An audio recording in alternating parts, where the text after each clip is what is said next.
Follow-up questions for Community of Grace worship from June 22nd. Hey, this Sunday we were talking about the fall, the story from Genesis 2 and 3. A lot of people read that story and they think about sin as somehow being some broken part of us, as though we are God's problem, as though we are damaged. And my claim, I said, that's not it. We are not broken individuals, people. Nothing about us is broken. I said that the world breaks over us all the time. We're caught up in brokenness, whether that's moral choices or injustice or just gross things like cancer in the world is just part of how we get caught up in pain and despair.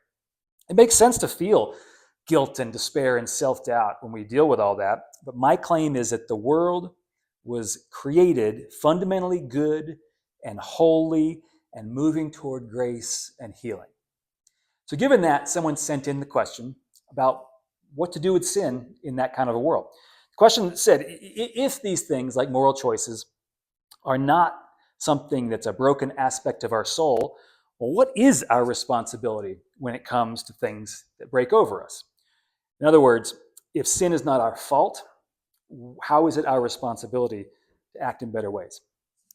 I would say that sin is our responsibility in that it's our responsibility to live into the goodness that God created in us, to not live in or dwell in the brokenness that we experience in the world all around us. Living in this goodness means seeking to repair the brokenness that we see in the world. It means acknowledging when we contribute to this brokenness. It means saying sorry to other people when we hurt them and working hard to do better next time to not hurt them again. It might mean saying sorry to God when we hurt God's world, whether that's hurting God's creation, hurting other people in God's creation, or maybe even hurting ourselves in the actions that we take. Taking responsibility for our sin doesn't mean that we fill ourselves with guilt or sorrow or sadness, but it means living into the goodness and seeing the goodness and uncovering the goodness that God has put into this world all around us.